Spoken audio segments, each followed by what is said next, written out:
Great. I'd like to call to order the Marin Municipal Water District Finance Committee and Administration Committee special meeting of the Board of Directors on May 23rd. May I have a roll call, please? Yes, good morning. Director Ranjiv Kush, Here. Director Larry Russell, Here. Director Matt Sampson, Here. Vice Chair Monty Schmidt, Here. and Chair Jed Smith. Here. And may I have a motion to adopt the agenda, please? So moved. Second. I did want to share that there is a slight error on the agenda. Item 4D, the title of this item is financial report, but the content of the item is the insurance update. So just noting that correction and can be adopted with that amendment, that would be great. Thank you for reading that out for me. And any public comments on the agenda? There is none. Great. And a roll call, please. I'm sorry, can we repeat who made the motion, who seconded? I make a motion to adopt the agenda with the correction noted for item 4. And I'll second. Thank you. Thank you. Director Great. Schmidt? Aye. Aye. Oh, I'm sorry. Director Kush, Aye. Director Russell, Aye. Director Sampson, Yes. and Chair Smith. Aye. Terrific. Any public comment on non-agenda matters? Yes, Mr. Phil Sauter. Good morning. I checked last week's water bill that showed my daily use steady at 25 gallons a day. My bill was just north of $88, meaning I paid 5.9 cents per gallon. I was curious about what I'd pay if I were a super user using 400 gallons a day. The rate calculator shows my bill would have been $444 or 1.8 cents a gallon. So relative to a super user, I'm paying more than triple the price per gallon. I dug a little deeper and found that my 5.9% per gallon consists of a fixed cost of 5.3% and variable cost of 0.6%. If I were a super user using 400 gallons a day, my 1.8 cents would consist of a fixed cost of 0.3 cents and variable of 1.5 cents.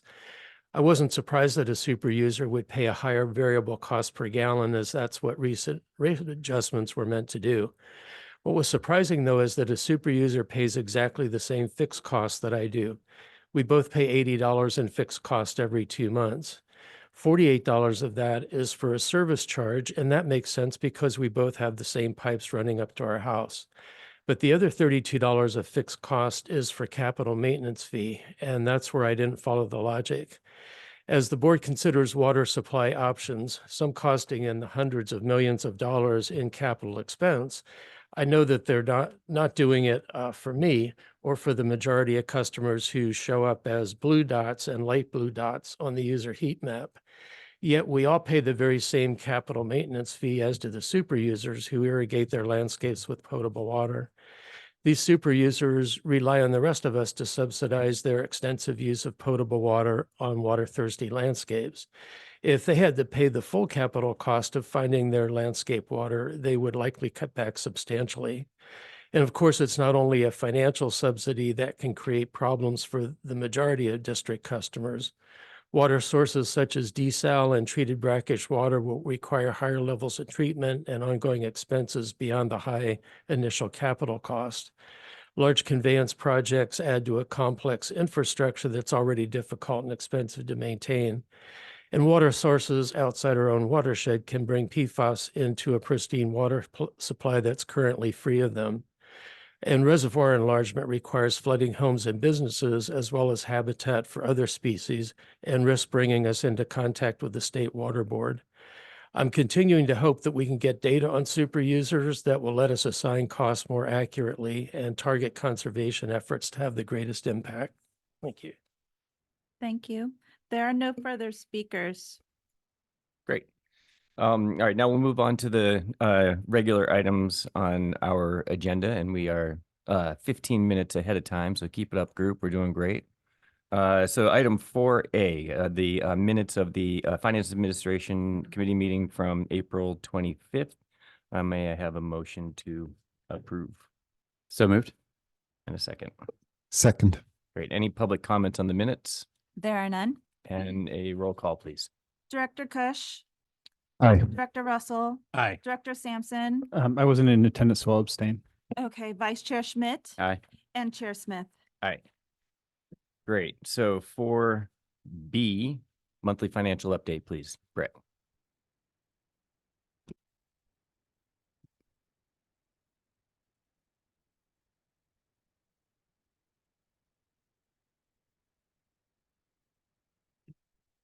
All right. Good morning, directors. My name is Brett Uppendahl. I'm the district's finance director. I'm pulling up my screen here. Hopefully you can start to see it. We do have a pretty heavy agenda today, so I will try to be brief on these first couple items to make sure we have time to dig in on the other kind of more non-routine items. But this, as is implied by the title, the monthly financial update. It's essentially the very similar format each month as we come through here. And this month, as you'll see, has been very kind of consistent with the last 3 or 4 monthly report outs. So I'm happy to answer any questions along the way. I'll provide some of the highlights as I usually do here. As you can see here, revenues at the top. It's obviously still counting the winter months, right? We are on a 2-month lag for all of our water bill revenues. So it does say as of April here, which is 83% of our fiscal year. However, we are seeing data here, which is coming to us from February and March. Nonetheless, we are still looking relatively good in the sense that we're kind of maintaining this within, 4 to 5% of the budget where we'd expect to be at this time of the year. So kind of looking at the bottom line, there's 78% of our budgeted total. We're at 83% of the year. We're 5% short essentially. But that is, as you'll see on the expense side, that is offset by expense savings. And so generally speaking, we're trending in at least a predictable range. I wouldn't say comfortable range, but predictable range so far. Capital revenue there on the bottom is much more fixed fee. In fact, it's almost entirely fixed fee. So you can see why that correlates much more closely to the 83% where we would expect to be. And bottom line, 78% district-wide, almost 79% is really right in the right range. I think I would note here, you can see the last year's results in the gray on the right-hand side. The new rate structure, even though we're behind our budget, is still significantly producing more revenue. And so I think that's, really part of the plan. And I think it really bodes well for the summertime in terms of keeping the finances balanced. Taking a little bit more of a breakdown into the water revenues that we get, our water rate revenues. Water sales on the left, those are variable. Service charge towards the middle there, that is fixed. Our watershed fee, you may recall, was converted to a variable fee this year. So that has a little bit more seasonality to it, as you can kind of look down the columns there. And then capital maintenance fee, again, is fixed. I look mostly at the water sales on the far left, just to make sure we're, again, kind of close enough to the budget to be balanced. And you can see we've been lagging the last couple months, right? We were 78 and then 72% and then 75%. So we are still, quite a bit below overall usage where we would expect to be at this time. And you'll see it on the next chart. We talk about consumption. It is being offset, by design by those fixed fees, slightly there, but the service charge and capital maintenance fee. So if you kind of look to the very, very bottom percent of expected actuals, along those lines, we're within, 4 to 5%, overall. And, we're about 10% below on our water sales, but you can kind of take a look at the budget numbers there for May and for June. We're expecting, as people start actually rewatering their lawns and the temperatures increase, we're expecting those to increase pretty significantly over the next 2 months. This is just pure consumption, so it doesn't take into account kind of the tiers or the revenue base, but just pure consumption. And again, it really has been a consistent trend, and ever since the peak years there near the COVID years, 20 and 21, followed by this significant 20 to 25% drop off there in fiscal 22.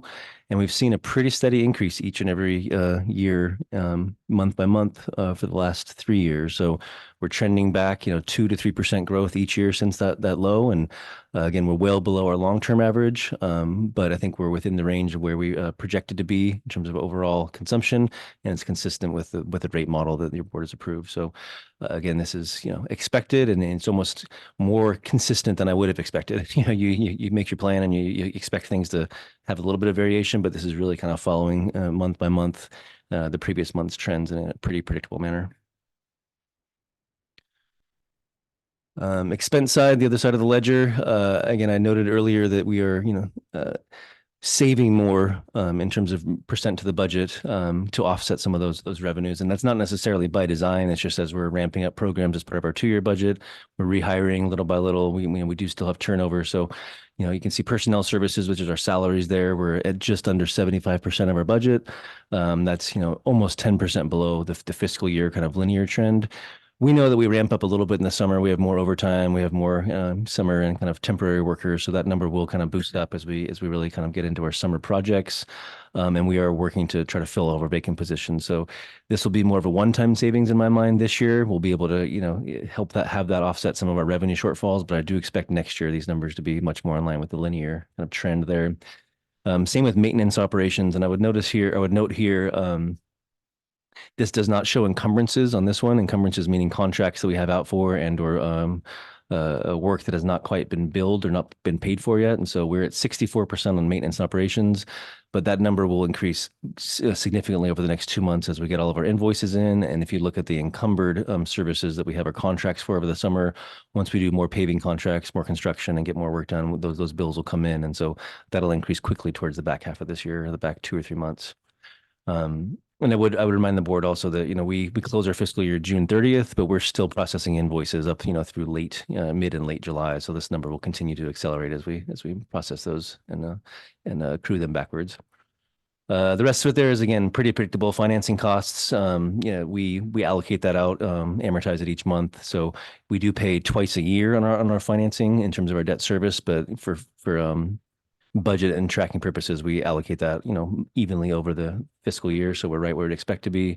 And then encumbrances with capital at the bottom there, we do put encumbrances there on the capital line because it is such a big part of that budget, and we do expect to spend those funds. So 60% so far of our capital budget. And I think you'll hear from Alex in the coming weeks on a CIP update overall. And I think he'll provide more insight into where he expects these expenses to come in next year and the second part of the 2-year capital budget. Hey, just quickly, Brett, on this, I think with the new rates, we're kind of learning a lesson about the impact on revenues. And so we're seeing it obviously slightly less in the winter than we'd predicted. And I would expect an accelerating factor in the summer, given that we don't have summer rates anymore. And I'm just curious how that impacts your thought process on hiring, because we have to have a steady view of the organization throughout the year, but we're going to have some bubble revenue in the summer. I don't see necessarily the fact that we are below on personnel and on hiring as being a good thing. I mean, part of the reason why we did rates was to reignite the organization and the staff. So just any thoughts on that for next year's budgeting process? Well, on the last point you made, I don't see it as a positive either, other than just, finances. You'd like them to be balanced from my perspective. But to your point, we set up the budget to be able to fill these positions and get work done. And so, I think that's what we want to do, is to fill the positions and get the work done. In terms of the kind of the mismatch in timing between when we get our revenue and how we spend it, I think it's just the nature of our business. I think we're always going to have seasonality. I think that's why we established those new reserve policies earlier this year, is to really kind of smooth out what we can, because, we have to work every single day. Operations have to be there every day, and we have to plan for contingencies. And our revenues are way out of our control. Once we set the rates once, they're very much out of our control. So I think we'll get better at setting a budget so it doesn't, I think we're still on the, let me see if I can explain this. To do the rates, they look at it on the full year basis, right? So our consultant looks at the full year, everybody's bill. And then when we do our budget, it's more like our timing and when we bill people and which side of the district gets billed. And so I think it's just a different lens. It all gets to the same number in the end. It's just kind of, they're looking at it holistically, and then we break it down month by month by month based on our billing routes. And so I think we'll get better at spreading that budget once we see a full year of revenue in. But the bottom line is, I just think that, the reserve policies and the overall, kind of nature of our business is that we're going to see the swings in the revenue, but we have to keep it slow and steady on the expense side. So in summary here, we're 10 months through the year. We're about 7% below the budget on revenues. I think I mentioned last month, we did get a couple of one-time relief grant funds for the COVID program. And as I'll see in my next item, we are seeing greater than expected interest earnings. So those are both offsetting some of the rate revenue that's not coming in. Operating and capital expenses I just mentioned are a little bit low, but we expect those to increase as we get through the end of the fiscal year. Total water consumption, again, is below the budgeted amount, but we are still well below our historical averages, and it's generally consistent with the overall rate model. So we'll have more in the next 2 months as the summer kind of billing cycles start to come in, and we'll have a lot more to look back at and analyze and bring to the board. I'm happy to take any questions. Brett, thank you as always. One of the things that I'd like us to continue concentrating on is the impact to the watershed fee. Now it's a variable charge, and with the decrease in water usage over the winter, how that ends up with the budget overall this fiscal year to make sure that that budget is still being maintained to the levels it was prior, even though we're collecting revenue differently. And it seems to be the lowest one right now, but I'm assuming that ties to the water sales because it is a variable charge now. So would that be anticipated to meet its current or its anticipated budget levels if sales continue up through the rest of the fiscal year? You make a good point there. I think the one thing that I'm going to hesitate on there is that, water sales overall have the 4 tiers and, the different tiers in commercial accounts. And so the summertime usage will hit those higher tiers by nature. And so you'll get kind of a more of an accelerant on the water rates, whereas the watershed management fee is 61 cents per CCF, no matter what, right? On your first CCF, on your 100th CCF. So it'll be more linear to the water consumption. So based on what we're seeing here, we would expect the watershed management fee to be a little bit below budget at the end of the year. We don't think it's going to catch up as much. It'll be more slow and steady with consumption, but that won't directly affect the budget. That's something we look at, looking backwards in terms of budget. So we'll have to either use reserves or kind of call on other savings. We're not going to directly impact the watershed budget itself, but we'll have to take a look at that, in the next budget process and then next rate cycle of, do we have to make any adjustments in that fee to make sure it's still self-supporting? Great. No, if we can keep an eye on it, we appreciate it. Thank you.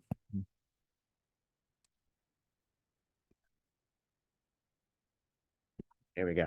Matt asked the question that I was most concerned about. Among other things, otherwise things are on track. I think, Brett, one of the questions I have, I know some of our numbers are lagging. You're saying our sales are below what we had projected. And at the same time, you said later that we're pretty much on track with our consumption based on the predictions that we set our budget around. So help me to understand the gap between where our numbers are below, but we are on track. Because ultimately, I know it was best educated guess about what we expect the rebound after the drought to be, and to accurately predict sales so that we can have a balanced budget. But can you speak to where we're at and how it's matching with our expectations? Yeah, that's a very good point. I would say it's more in what I was kind of mentioning a couple moments ago about the difference in the rate structure and the tiers. I think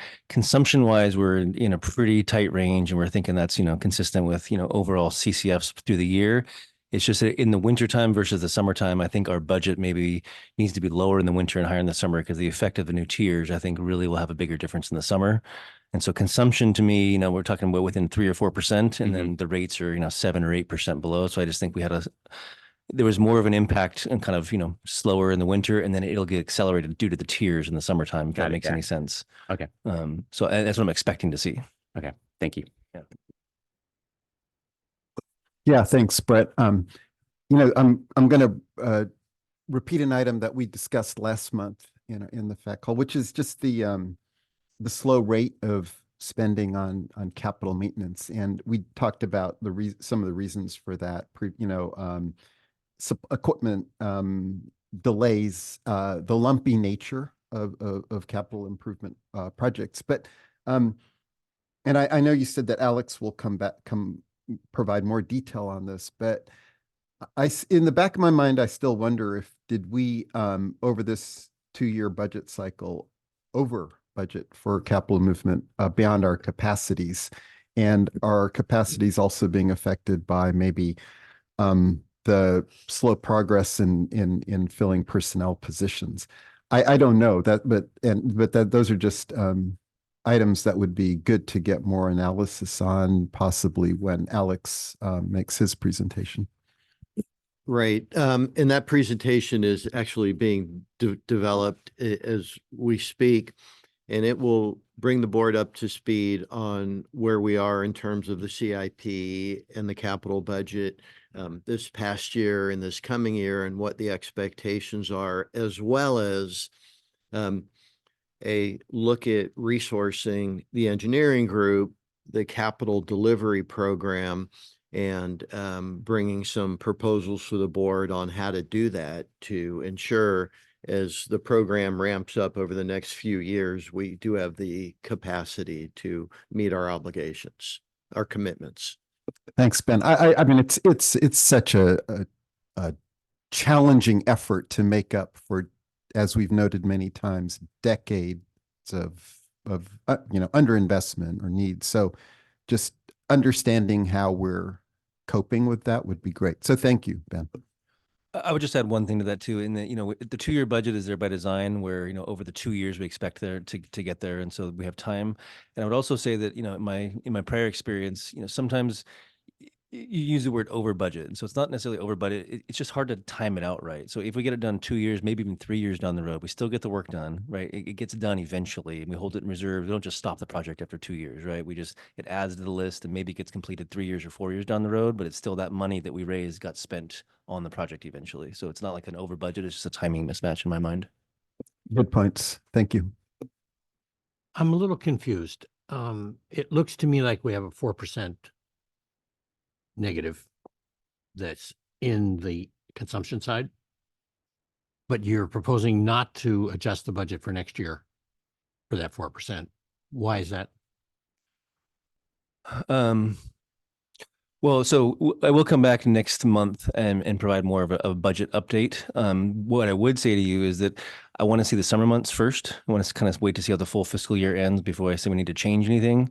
And I also would say that we have enough other expenditure savings and one-time revenues to keep us going for at least another year on the budget. So even if we have another year similar to this, where we're 4 or 5% below on revenues, I think the one-time savings between the COVID grant, between interest earnings, and between kind of the natural salary savings that we're trying to close the gap on, I think those will be enough to keep us in a comfortable range in terms of balancing revenues and expenses next year as well. But I'll have more for you next month when I talk about it. Okay, because it seems to me you should be able to project through that. It's not rocket science to. That's a very good point. And I have worked on that, and that's why I'm comfortable with it. I just don't have the full presentation for the board ready yet. Okay, because the rumble I'm hearing is that we've reached a point with the rates that even the high-end users are sensitive to the costs. My point being that I think this may be a permanent reduction. Yeah, it may be, and I don't know enough, until I see the full summer and until we really see it, because I think all we can do is look at the data that we. Director Russell, is aware certainly the shoulder months, like the spring that we're in, it's really highly variable based on weather. So the real important data is going to be as we get into the summer in July, August, and we really do have a feel of, okay, it hasn't rained for 3-4 months, so we really can gauge demand and look at it relative to past years.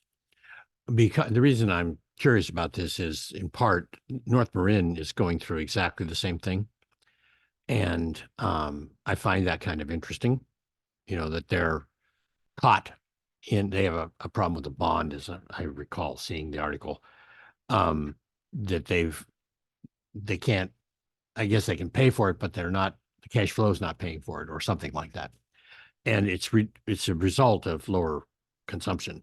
So, I suggest we pay attention to what they're doing too, because, their system is similar to ours, weather-wise at least. Thank you. Yeah, great. I guess it's important to note that we had our increase in rates kick in September. So this fiscal year actually will not take into account a lot of the summer months. And so just when you look at the annual basis, it goes up until June, and that's it. So that will be one factor as we look at the year. It won't be a whole year of the new rates, but it'll give us an indication of where it's going to go. And well, go ahead. Yeah. Well, I would just say one thing. When we do the final year-end financials, we do accrue revenue back to kind of smooth that out. So each and every year we do take, the revenue that was technically earned during, the June months, even though I'm reporting on billing cycles too the whole time here. So, on the financial side, we will accrue that forward. So it'll be closer to a full year. Great. Okay, great. I think we're all set. Any public comments? Yeah, yes, we do have one, Mr. Ed Jameson. Yes, thanks. I just mentioned that the finance revenues are on a 2-month lag, as I understand it. And we've had very abnormally regular rainfall until just this week, which for me, I know has greatly reduced my irrigation usage. Thank you. Thank you. There are no further speakers. Great. Okay, that was just for information only, and we'll move on to item 4C, the quarterly investment review. Okay, and that'll be me again, Brett Uppendall, Finance Director. I don't have a presentation here. This is a required quarterly report.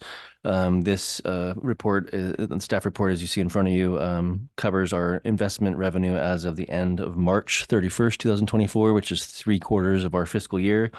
Our total earnings have been $1.8 million over that time. And in the quarter alone, it was just under $740,000. And so these are all pretty much historic highs for the district, as the majority of our reserves are held in LAIF, which is the local agency investment fund. Those rates are now, north of 4%, 4.2% in the last month. That represents a near doubling compared to the prior year. And, if you look farther back, it's really, 4, 5, 6, 7 times what we were getting on a basis. So I happen to look back on in the last 20 years, and we haven't been in a 4% rate market since 06, 07. And so we're kind of really at 20-year highs on our investment rates. And I think as you guys have probably noticed, there was an expectation the rates would come down, the first part of this year, but they have not come down yet. And so I think we're reaping the benefits, so to say, of that. And again, that'll be when I talk next month about the budget impacts. This is a positive one-time impact to us. We can't count on this every year because all it takes is one action globally to start the rates down quickly. They go down a lot faster than go up. So I think we'll take it as positive for now. And we'll keep our eyes on this, and I'll report again at the end of the year. And I'm happy to take any questions on it now. Great. I've reviewed it. No changes or suggestions for me. Any other comments? As a reminder, Brett, what assumption do you use on interest rates when you're building the budget? Well, I like to be conservative on interest rates because, again, I've seen enough times where rates just come crashing down to earth really fast. I mean, that's the one thing the Fed can do is just slice them down super fast. And so I tend to be really conservative on them. At this time last year, when we were setting the budget, I was thinking more in the lower 2s because that's what it was at the time. I didn't think they would keep on going up and up. And so we used conservative in the mid 2%, for the overall interest rates. And now we're getting double that. So it's good news. Great. Any public comments? There are none. All right. So once again, that was just for information only, and we'll move on to item 4D. And I think we have a consultant that's going to join you, Brett. Yep. Yes, that's right. So 4D is the beginning of our insurance update here. And so I'll be joined here by Seth Cole from Alliant Insurance, and he will give us kind of a state of the market overview. I'll see if I can share my screen here while I'm talking. It's not always so easy. There we go. Share. Good. Okay. I'll just give a brief little overview here, then I'll turn it over to Seth. And so, as you recall, each year we do work with Alliant Insurance to renew our insurance coverages for the district. Last year, the overall cost for our premiums was $1.6 million. That represented a significant increase, about 20% from the prior year. I wish I had better news for you, but what I'm understanding from Seth is that those ranges of increases are continuing, 15 to 20%. And so we expect that similar range as we finalize the numbers this year. We'll have final quotes for you likely in mid-June. And so we'll come back for the final approval. Today is just a chance to kind of talk through some of the specifics, hear from the experts. And then we will come back to you once we have our final quotes. What I will say is that we did plan for about a 15% increase, 15 to 20% increase in the budget. And so these numbers are still consistent with the budget, even though they're high. And I will turn it over to Seth for the rest of this. Am I on? Can you hear me? Okay, cool. Well, good morning. Thank you, everyone, for having us. Seth Cole with Alliant, my colleague Matt McManus in the back of the room to keep me on track if I stray. as Brett mentioned, just going to provide a pretty broad overview of what's happening in the commercial insurance market, just give you an update. What's behind the increases that we've seen? What are the headwinds that we're still facing? And ultimately, what does this mean to you as buyers of insurance? And then I'll kind of round out what does this mean on a kind of per line basis of coverage for you, not getting into any real specifics, but generalities. Before we really jump into this, I will say the good news in all of this is that we're in a much better place today than we were a year ago as respects to the insurance market. And so while we're still seeing increases in the insurance market, we're not seeing them on the level that we've seen the past couple of years. And the estimates that were used for your budget are very conservative. We do expect to do better than that. And we're starting to get some quotes in and better underwriter feedback. So I'll talk a little bit more about that. There's a lot of information here. I'm not going to review every slide in detail because we don't have I don't have that much time, but we just think it's really good information for you to have. So we wanted you to have that is a backdrop. And I guess I will drive here. Oops. Oh, there's a little bit of a lag. My apologies.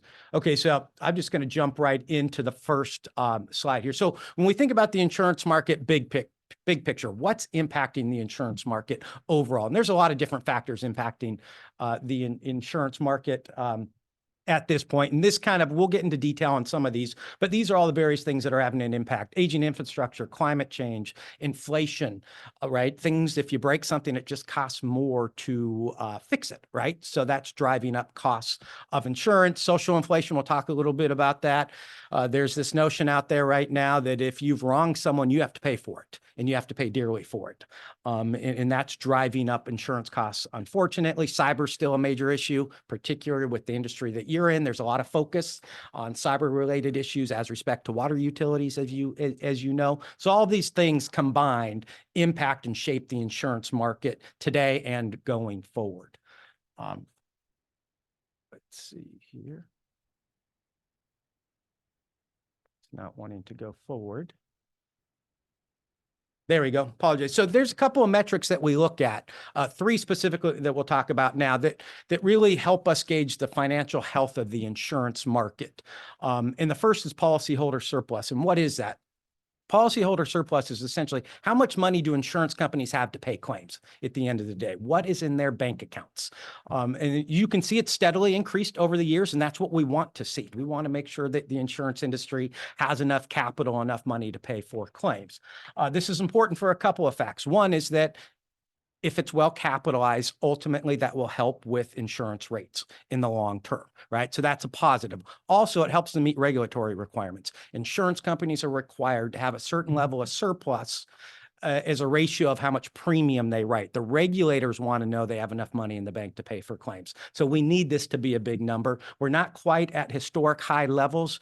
Back in 2020, we were at historic high levels, but we're kind of inching back towards that level. So this is a good sign for the insurance market, right? So we view this as a positive. I guess we'll use that. Sorry. And so the next thing we look at is investment income, right? Interest rates are up. They're earning more money on the premiums they collect from you, right? And part of this is they're collecting a lot more premium from you. So, right, because rates have been up, premiums have been up, so they're investing a lot more money, but they're getting a greater yield. And so that's another real positive sign for the insurance market. And that's kind of helping us get to a more stable insurance market, which we haven't seen for the past 5 or 6 years. And then the last is what we call combined ratio. And essentially, this is probably the most significant and most important for the insurance industry. And this is essentially for every dollar insurance company collects, what do they pay out in claims, overhead, and admin, right? So what is it their cost? We collect $1 premium, what's going out the door? Anything below 100% is a profit. Anything more than 100% is a loss. So as you can see, there are as many years that are at a loss and there are as a profit, right? So that's concerning for the insurance industry, right? They're not making money on their core business. Thus, that results in increased rates or increased premiums for all of us. Last couple of years in particular, 104%, 103%. What that means in numbers is probably, I think in 2023, That's about 26 billion in underwriting loss for the insurance industry. That's the amount of money they lost overall. That's just not sustainable, right? They have to make money in order to pay your claims and be around. Now, why we're starting to see the market stabilize a little bit, and what you don't see in the detail here is that a lot of in 2023, a lot of what's driving that number is actually personal lines. It's homeowners and personal auto. That's actually driving, that's about 106, 107%, where commercial lines is about 98%. And that's why if any of you have renewed your personal auto policy lately and or your homeowners policy, maybe you got a little bit of a surprise, right? Because those are starting to increase pretty significantly, and carriers are just simply pulling out of California. They no longer actually want to offer that in California. So personal lines, we're about to see an insurance crisis, unfortunately. We're not here to talk about that today. We're on commercial and how that impacts the district. So here we're just going to kind of shift gears and talk about some of the things that are impacting the market overall. So probably the most significant thing that impacts the market year over year are what we call cat losses or catastrophic or natural catastrophes, right? These are these multi-billion-dollar losses that the insurance industry pays. And this is just a listing and gives you an idea of the various different types of things that insurance companies worry about. You know, flooding, hurricanes, wildfires, convective storms, winter storms, things of that nature. Historically, California, earthquake's been a major concern. Knock on wood, we haven't had a major event in a while. Wildfire, the past several years, has been the #1 concern in California. And underwriters are pricing accordingly. If they feel that you have a wildfire risk, unfortunately, your premiums go up commensurate with that risk. What we also saw this past year is quite a bit of flooding. And we also saw a hurricane hit Southern California. That's not supposed to happen, right? That's this climate change, weather patterns changing, and that's what's impacting the insurance market from a property perspective. These are just more facts and figures, so I'll run through these pretty quickly. This is the number of $1 billion hits the insurance industry took as a result of natural catastrophes last year. Normally in years prior, you see a lot of wildfire on the West Coast. Last year, we didn't have that many wildfires. Canada's really suffering, but we haven't seen those. We had some flooding, but it's really the Midwest, those convective storms that are impacting the market. This is kind of a more in-depth review over the past 6 years. So you can see there's been $104 billion events that have affected the insurance market over that period of time. And that's largely what's impacting our property premiums. I just think this is fascinating, and you guys might not find it as fascinating as me, but I'm an insurance guy, is that this kind of puts things in perspective from our perspective on natural disasters. So billion-dollar events that impact the insurance market. If you go back to the 80s, right, about every 75 days, and these are inflation-adjusted numbers, about every 75 days, the insurance industry would, experience about $1 billion event. That whether that's a hurricane, an earthquake, a wildfire, the like. Fast forward to the 2020s, every 18 days. There's $1 billion event impacting the insurance industry, right? And so that window is narrowing, and that's, again, what has insurance companies concerned, which results in higher premiums for us. I show this only because, so FEMA actually has a rating index for various counties across the country, and they rank them high, low, medium, whatever the risk might be. And this is from wildfire, flood. Look at California. California is all high risk or relatively high risk. And so California is a particularly difficult state to obtain coverage. And quite frankly, this map actually impacts us as homeowners, buying homeowners insurance more than commercial insurance. But I just wanted to show you the particular challenges California has that maybe some other states don't have. This just kind of shows you, if again, inflation adjusted numbers in the state of California. If we look at on an annual basis, the total cost of natural disasters to the insurance industry in the US, as you can see, that trend line is going in the wrong direction if you're in the insurance industry, right? You can see that they're just continually getting more expensive. A lot of reasons for that: climate change, changing weather patterns, and also something they call the bullseye effect is we're building. Right. It used to be where you would have a wildfire in a particular area, right? And it was just acreage, not just that, I shouldn't say that, but it was acreage, trees and things that were harmed. Now we've got schools, we've got housing developments, we've got buildings in the path of where wildfires occur, right? So that's driving up these numbers. Of course, also you have revenue in those places, which you didn't have before. Absolutely, 100%. Yeah, absolutely. This just goes to show you that, again, wildfire is a major concern for the insurance industry. And it's not only a California thing. Look at all that red. A lot of that red's in Texas, Colorado, other places of the country. So it's not just a California problem. We obviously have an issue with it, but other states, other regions in the country are having issues with wildfire. So this is just something to mention real quickly, because something that's also impacting the insurance market is that it costs more to rebuild things, right, that are damaged. So insurance companies have to account for that, right? And we just look at our own real estate, right? You know, you just see something that might have cost $1 million 5 years ago to rebuild is $1.5 million today to rebuild, right? So the insurance companies have to factor that in, and it just follows along with general inflation, and then, quite frankly, costs of construction, building materials, and the like, when it is even on a different trend, which you see here. Some of the costs that you look at just over the past 3 years to rebuild, right? It's 65%, 40%, 37%. So the insurance industry has to factor that into their underwriting, right? Which also impacts the premiums that we pay from a property perspective. All right, so kind of shifting gears now, casualty liability. We're talking about general liability, which could be a water main break, slip and fall, things of that nature. Auto liability, workers' compensation, people get injured while in the course and scope of their employment. So what are the factors in this area? This kind of just serves maybe as a little bit, these next 2 slides is almost a table of contents. I'll go into more in detail on some of these in the following slides. One of the things that's really been impacting the commercial insurance market when we look at liability, and when I say liability for you, is you buy, and most public agencies and water agencies buy coverage, you buy what we call like a public entity liability form or excess liability. So it's not just general liability, it's a combined form that includes general liability, auto liability, employment practices liability, which would be your wrongful termination, harassment in the workplace, things of that nature, as well as public officials liability coverage for the board, right? For the decisions that you all make. So one of the driving factors with excess liability for public agencies and water agencies is auto bodily injury. As you can see, right, we've actually seen a reduction in the number of claims. A lot of that is a huge reduction for COVID. People just weren't on the road, right? But look at the severity. The cost of those claims when they happen has been going up double digits. We continue to see an increase in the cost of these claims. So commercial auto is really impacting the overall marketplace.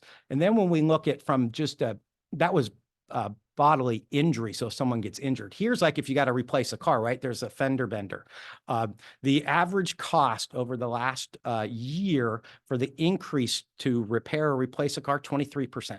So if you damage someone's car, that bumper, that same bumper is 23% more expensive today than it was a year ago, right? So that's driving up the costs of auto liability. And personally for us, right? You all buy auto liability insurance, we're seeing rates increase, same reason.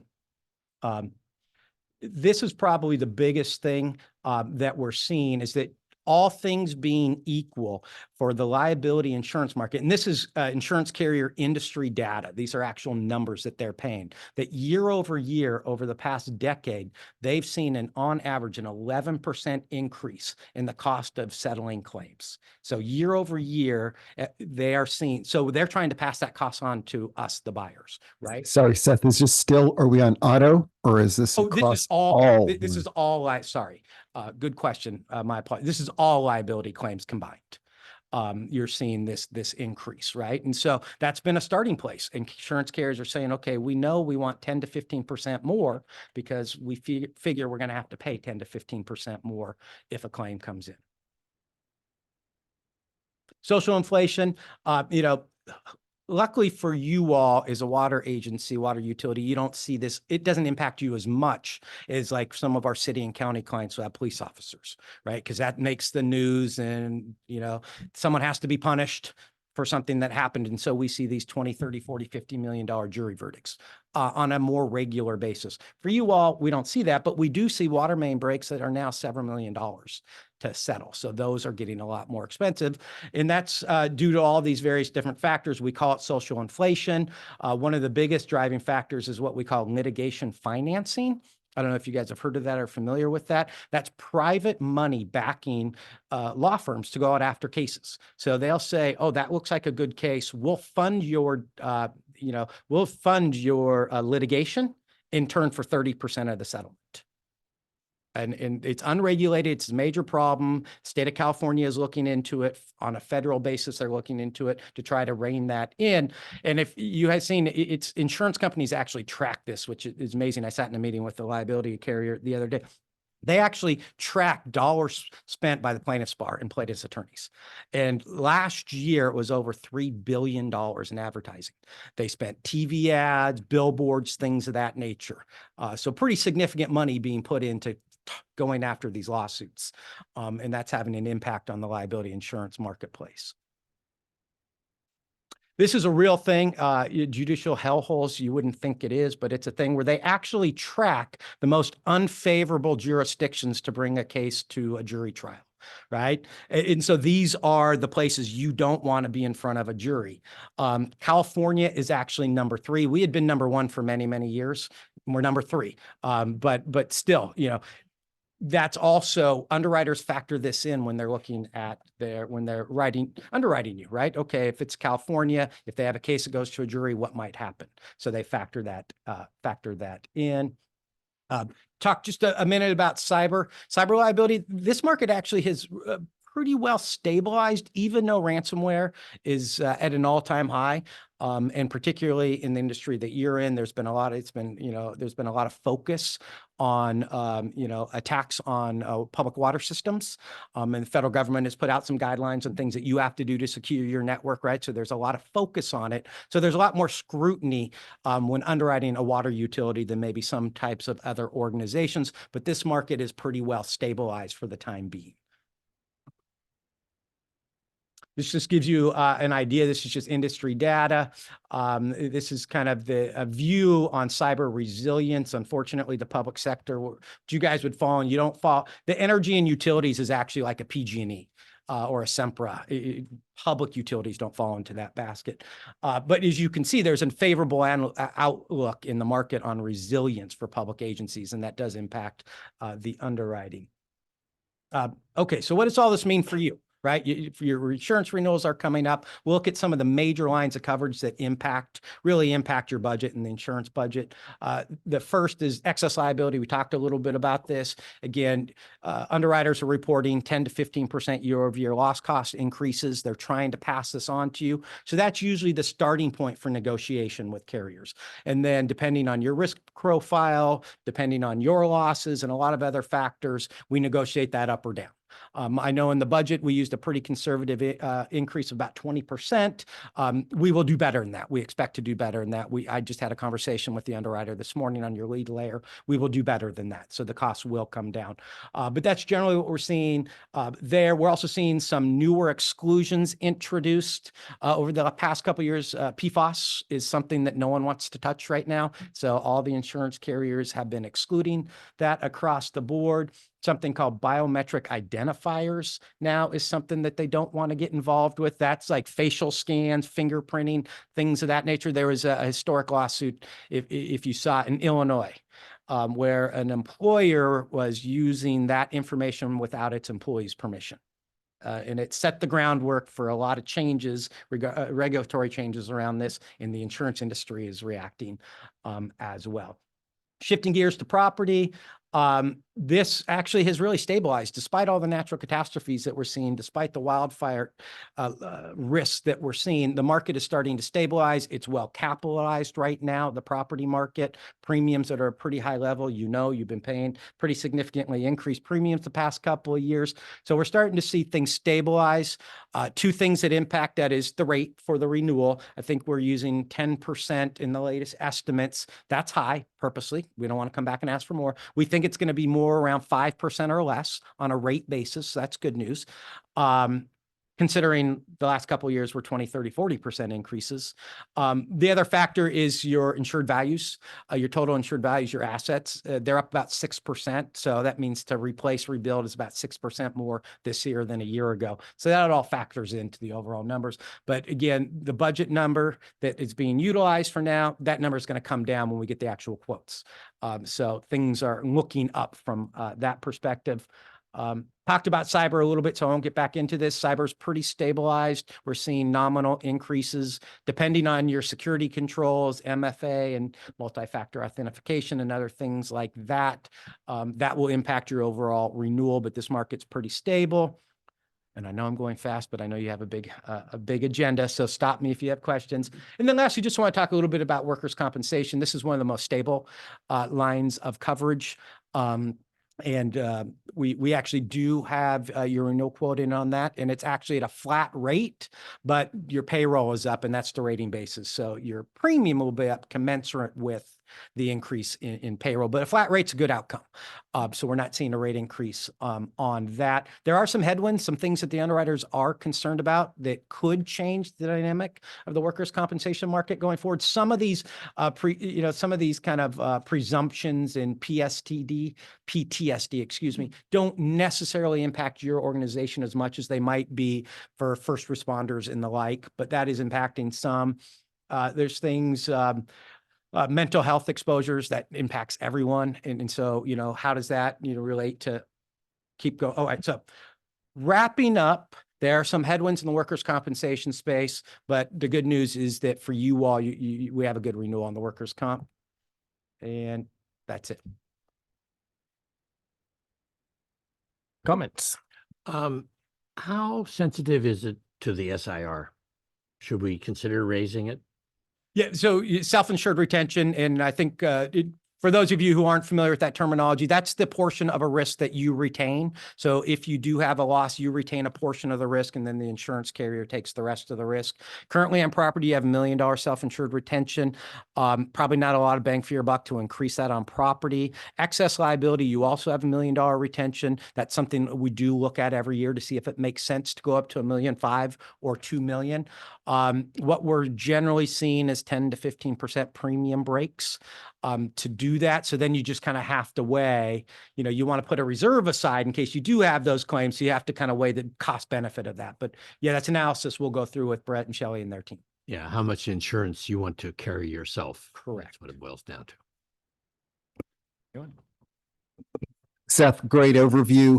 I learned a lot about insurance in the last 10 minutes. More than you want to know, probably. Not necessarily. It was interesting, but I have to say you did a good job of scaring us, or at least me, in the introduction, and then you let us down kind of nicely with saying that we're going to be potentially coming in under budget on our overall insurance rates. Was that strategic on your part to frame it that way? Good question. No, I mean, we want to frame it. We want you to have an understanding of what's impacting the market and what potentially could happen, right? I think that's important because we're still in a challenging insurance environment. We're in a position where through partnerships that you have with your underwriters, your loss history, that we expect to come in under budget. And we, to be honest, we always want to be conservative when we budget because no one likes surprises. And we want to make sure that we don't come back to you and say, you budgeted 20, but it's 30. Right. And so we want to be a little bit conservative. And that is by design so that we don't come in over budget. Got it. Thank you. Yep. Thank you for the presentation. And you mentioned you spoke with our underwriter earlier today. And one of the things that we continue to do is look to reduce the risk that we're exposed, or our exposure to risk here.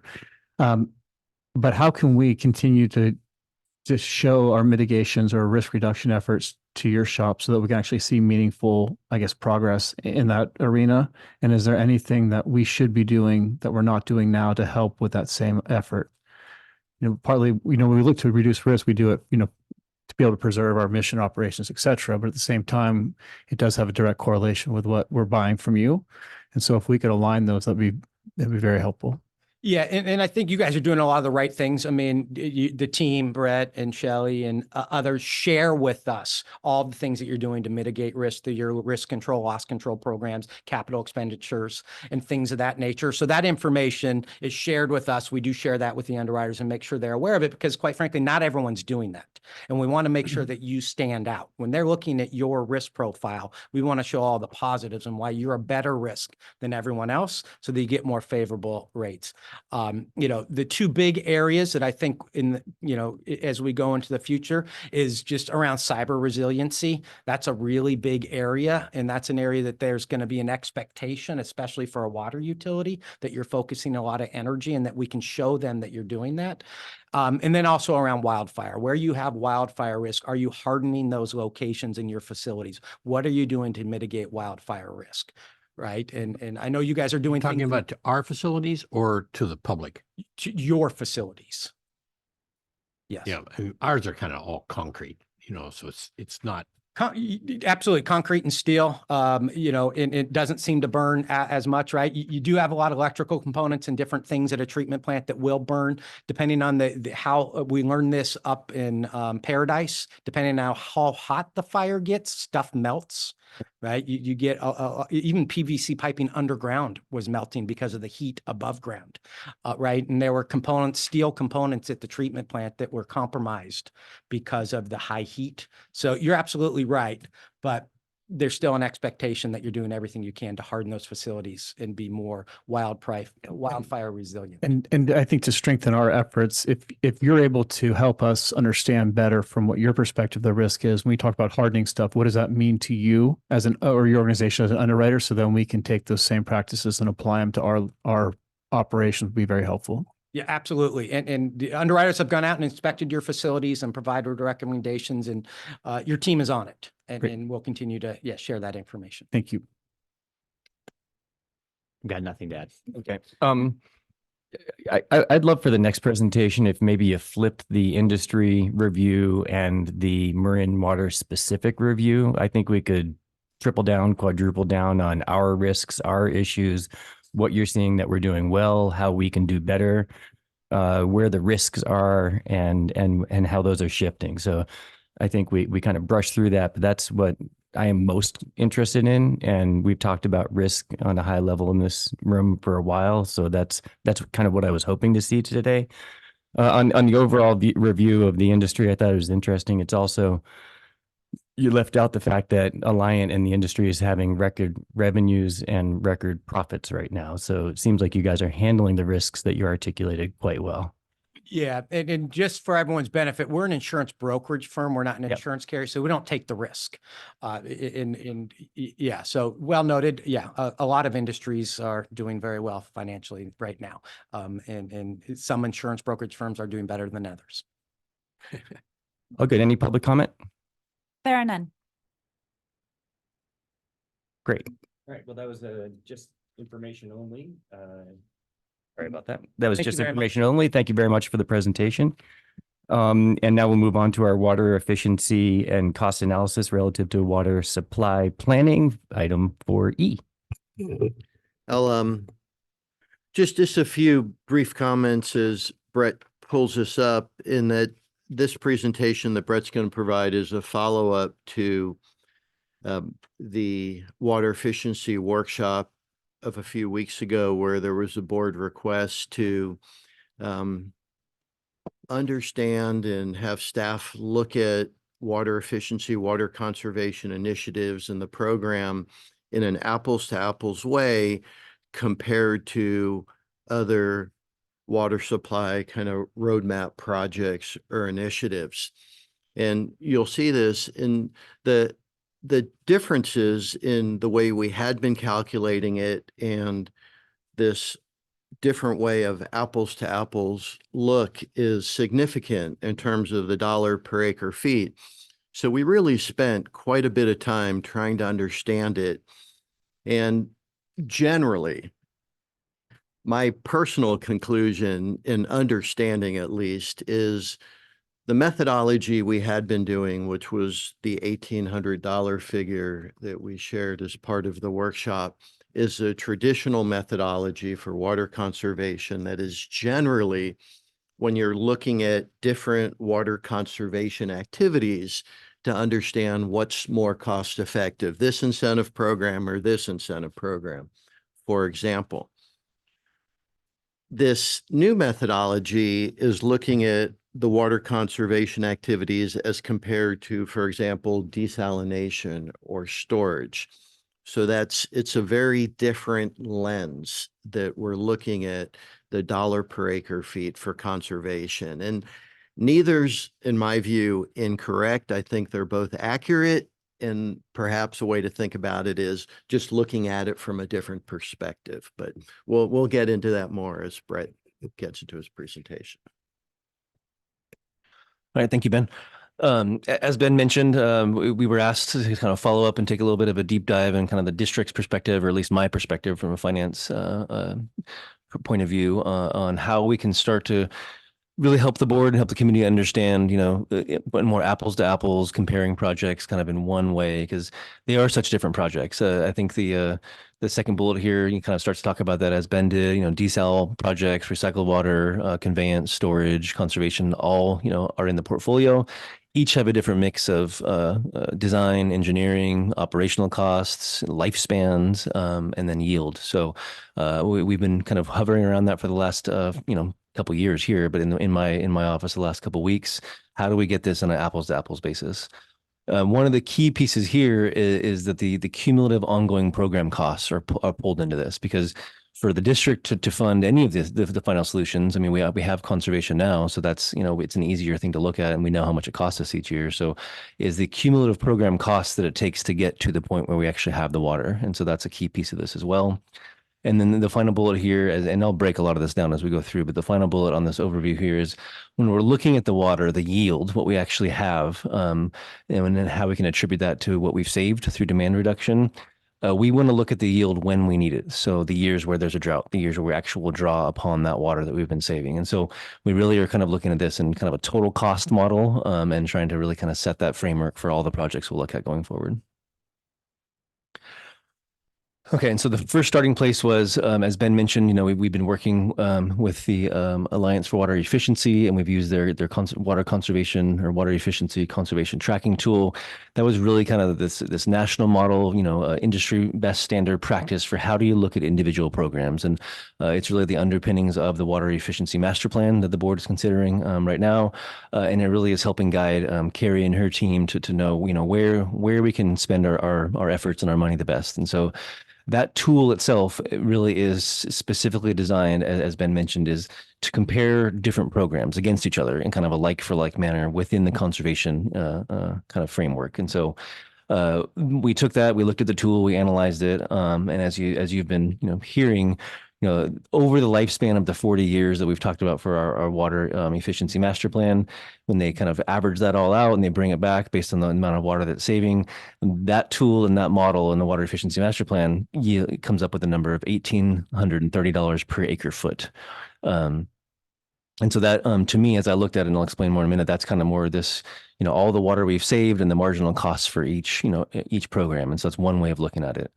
A concept that I want to spend a minute or two here on is active and passive water savings. Because again, these are numbers that are coming through presentations, and the numbers that we're working with, but there's kind of a lot to the definitions here. So active and passive water savings together in kind of the water efficiency master plan, that's what yielded that 4,000 acre feet by 2045. That's what we're talking about, that 4,000 acre feet when you have active together with passive savings. Active savings, in kind of a general definition, are things that the district can do to further incentivize and encourage, behavior and demand reductions. Things that we can attribute to our programs that are quantifiable and measurable, results from our programs that we can say, yes, these programs we run are saving X amount of acre feet per year. Passive water savings are also included in the overall savings going forward, but they're things that are not attributable to district staff, right? They're things like just the natural replacement rate as we all get more energy efficient, appliances in our house, as homeowners turn over, as federal and or state codes come into effect, plumbing codes, that kind of a thing. Those passive savings add up over time, and in fact, the passive savings are more, or kind of a greater share of the portion than are the active savings, but. What we want to focus on here, and what the Water Efficiency Master Plan did as well in its 1830 number, is focus just on the district's return on investment, just on our active savings, things that our staff are doing and our customers are doing to produce these savings as a result of our programs. And when we talk about our actual water efficiency program, I think we all are in agreement that, you know, these programs are important. They're needed to kind of continue to buffer our long-term demand, and to try to reduce that over time. I think the Water Efficiency Master Plan, the elements that are in there, you know, they're slow and steady throughout the years. There's certain activities that yield more savings, but it's a combination of about 15 different activities that little by little add up to the savings over the next 20 years. That the district needs and is a best practice for us. And we'll continue looking at each individual component of how we get those savings. The current program that we have here, our Department for Water Efficiency, focuses a lot on outreach, education, customer awareness. We have incentive programs to help encourage, you know, a more adoption of water efficient behaviors. We also use that program to adhere to any statewide regulations and reporting requirements. So a big piece of their work is regulatory and also enforcement, right? When we have district codes here, we need to go out and make sure they're being enforced. And so there's a lot of different activities they're doing kind of surrounding this long-term demand reduction effort. So I put this chart here and I'll explain it in words in the next one, but I think the one piece that kind of came to us, and, you know, again, it wasn't just me. I was working with a team here, including our analysts from our office. We worked with Carrie, we worked with Paul, we worked even with Zolf to try to really figure out what are we talking about in terms of setting apples to apples, and how do we look at this going forward. And so what the chart here is showing is our reservoir levels, annual reservoir levels going back from 2000 to 2024. And so the blue lines there is the minimum level of our reservoirs, right? Where did we get to the lowest point in any given year in our overall reservoir levels? And then the green point is after the rains came, you know, where was our highest point in that year? And so I think as the board, I'm sure, is aware, most years we spill. Most years Mother Nature comes through. Most years we're able to get the rains and we have more water than we can hold, basically, right? We're spilling water. There are a few years where we don't see spill, so about 33% of the time we don't spill. We are below the capacity level, and you can see that there in kind of the ups and the downs and the overall kind of shape of that. And then the dotted line there is where we're at April 1st, and that's more informational for the board at this point, because April 1st is where we tie our water contingency shortage plan to when we start to have to get into demand reductions. And so it mostly follows the trend, as you can see with your eyes, but there are some timing impacts to when the rains come and kind of where the minimums and maximums are. But a long way of saying, you know, most years we fill and we spill. And in the years where we don't, you know, we've done a good job at managing demand so that we don't have to, you know, get down into those, you know, really, really low levels, except for obviously 2021. And that's why we're all working on this together. So from my perspective, when I looked at this and kind of thinking about, you know, what's the value of demand reduction, the one way to see this is that if we save water each year, you know, we only really get to use that water that we saved in the years where we're not spilling, right? Where it's dry and we need to call upon that water. And so, you know, for another way of looking at that is if we're saving, you know, a couple hundred acre feet each year, each time the rains come, you know, that water that we saved essentially, you know, is replaced or erased in terms of net savings because our reservoirs are full. We can't hold that water. We can't retain that saved water each year. So it starts to kind of put this in terms of financial perspective, in terms of apples to apples, is we need the water when we need it. And so, you know, you can't count each and every year's water savings. You have to count the year in which the water is saved and the year in which it's available to be used in terms of the supplemental water supply discussion, right? The apples to apples discussion. Brett, just curious, I like the term apples to apples. So does our water storage and conveyance figures take this kind of thought process into account as well? So it's not just the cost of building a dam, let's say, but it's the cost and value in the drought periods when we need the water. So because is that how we look at storage as well? Yeah, yes. And I think the term that'll be familiar that we've been using is yield. So, right, in the other water supply projects, we recognize that a reservoir may increase the storage volume of 20,000 acre feet, yet the annual yield for drought of a 4-year drought may be that 20,000 or a bit less divided by 4. So it's more like 5,000 is the annual yield. So that's kind of what we're doing in this water use efficiency conservation, looking at the annual yield in times of a drought that conservation has created for that year for us. I think there's a lot of stuff behind this presentation that maybe we should just get through and have like one. Like this, that having looked at the presentation, more stuff that comes in with the way this is being looked at. It's an interesting look, and but I have questions about like, do we look at our Sonoma water? Sorry, Terry. Whether we're looking at our Sonoma water, I mean, if we want to do, I get the apples to apples. We agree that gives us and everybody a transparent ability to see these things in a comparable way, but I think that there's a complex discussion that's going to happen at the end of all this. So Yeah, that's fine. I just put a motion that we get through the presentation and take us all at once. Great. Okay, I don't have the luxury of doing that, but Okay. The question I have for you is, this should be adjusted for the required release. Because it's kind of artificial because the spill alleviates the release from the reservoir. So what I will say is, and I think Monty was beginning to touch on this. I think that there's a lot of kind of layers that are built on this, so that from a financial perspective, I can kind of give my analysis of this. And I think what you're getting at is there are a lot of complexities that also have to be taken into account. And so I think Paul may have an answer for that specific issue, but I would also say that these are things that Zav and his team will be bringing back conceptually in much more detail. I'm not the expert on the things you're talking about now. I'm just trying to get a good cost basis for it. And so you'll be seeing this more and more over the next couple of months. John, you are. Oh, there, you really can't see it on this one. You can kind of see it nicely over there. Good morning, Paul Cellier, Water Resources Director. I think Brett answered your question reasonably well. Right now, we're just sort of going through this methodology, and as we get further along into the water supply projects, right, we've talked about overall capital cost, and we'll be bringing to the board throughout the summer the various roadmap sort of broad areas of water supply. So recycled water, desalination, all of the different options. And we'll be bringing those in the context of yield. And so right now, when reservoirs spill, as Brett was saying, any of the conservation savings, we don't really benefit from at the moment. And so all of the capital projects that we're talking about for water supply will be looked at in this sense. And of course, spill is a rather crude measure.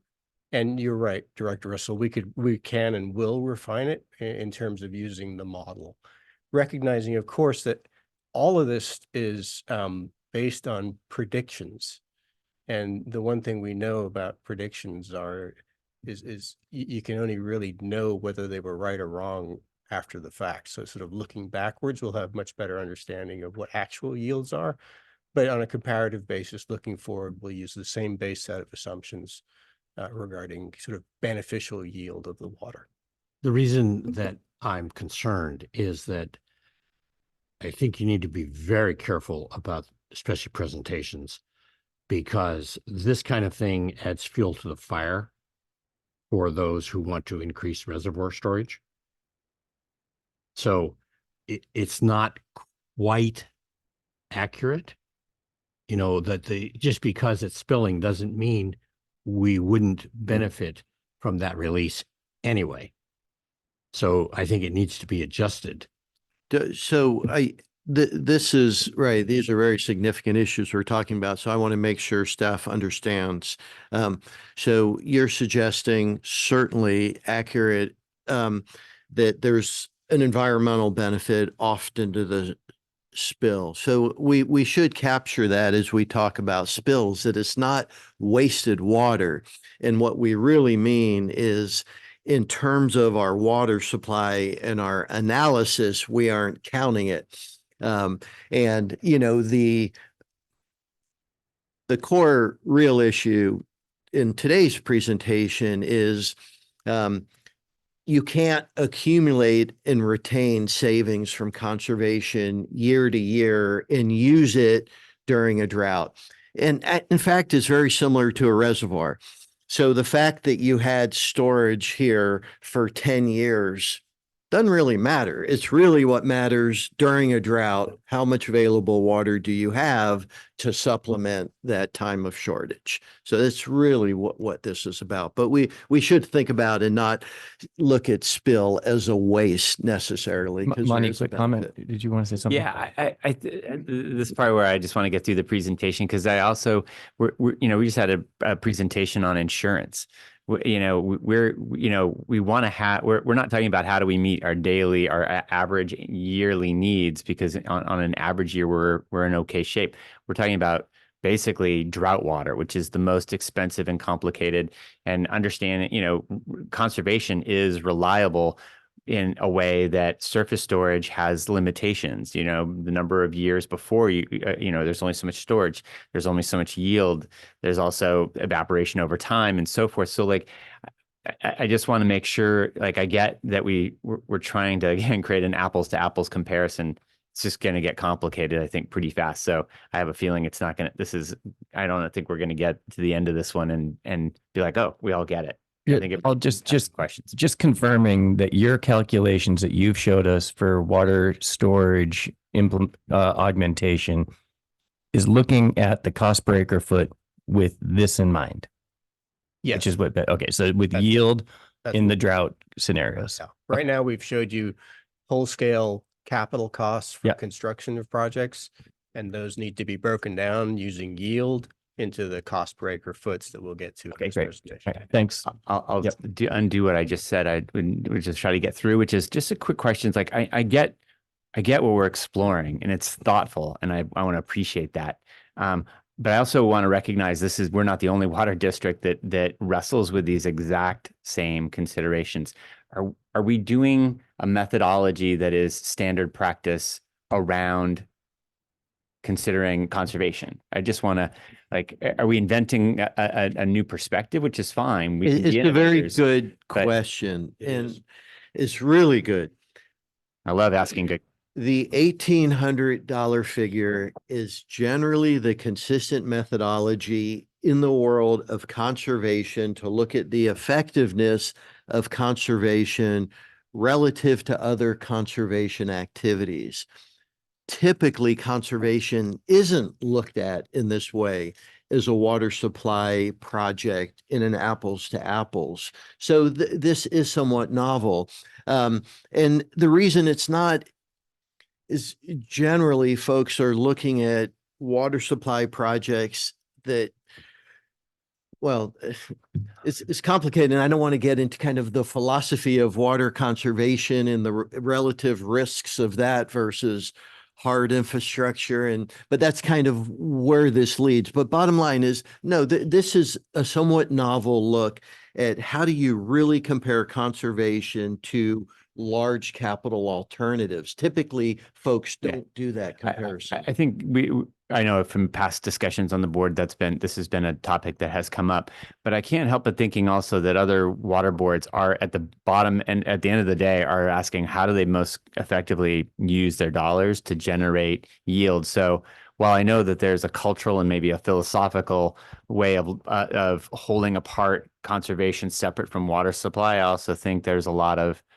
thought leaders or other more progressive folks that are essentially at the end of the day, it's cost per yield. Right. And so I just want to make sure that as we're diving into something that's maybe deviates from the norm, that's okay. But I want to make sure that we're being thoughtful, and it might warrant like asking how other districts have done this so that we're benefiting from the good thoughts of others.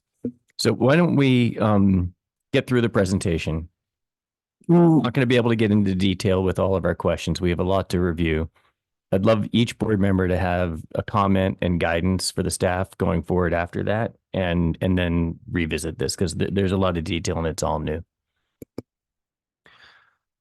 Okay, so this slide here, it really kind of captures what I think what we just all talked about the last 5 or 10 minutes. So I'll go through it pretty quickly, but I think, you know, when we're trying to create this methodology here, you know, from our perspective, district cost, yield, you know, dollars per acre foot is the goal here. So I think that what the last slide showed us is that, you know, in most years we have an adequate water supply. And so the actual supplemental benefit of the conserved water is reduced. I think it's fair to say it's reduced when we have enough water without reservoir spill.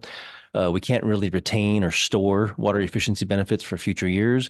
And it's somewhat comparable to like a desalination plant where you have to run it continuously. You have operating costs each and every year, but you really only need that water when the reservoirs are low. So it's a very similar concept to a desalination plant where you have high operating costs. You have to run it. You're always producing water even if you don't need it.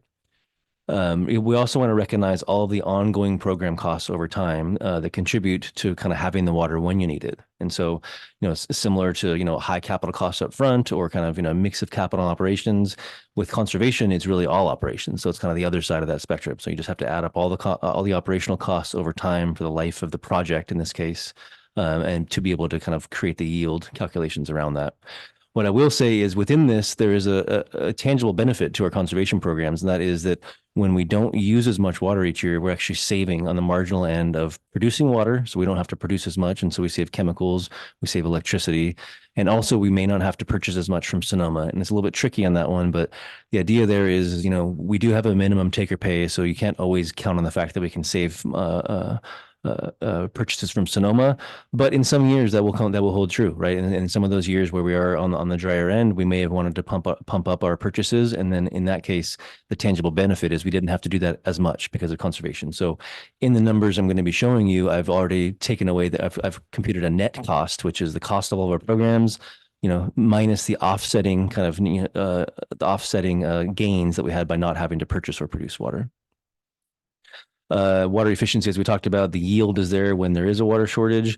And again, it's kind of adding to the complexities. We don't necessarily know the timing, duration, or severity of when a water shortage will come. It could be, you know, 2 years from now, 10 years from now. It could be a 2-year drought. It could be a 4-year drought. And so we don't know that. So acknowledging that there's a lot of uncertainty here. My assumptions that we put in here, my team's assumptions, is that, you know, we really wanted to stick as closely as we could to the water efficiency master plan as kind of our baseline. So the water efficiency master plan has savings in there that have to do with, you know, which incentive programs we do, which ones we invest in, the participation levels, and then the resulting savings. So we really focused, you know, tried and true to that plan and took those numbers as kind of our baseline.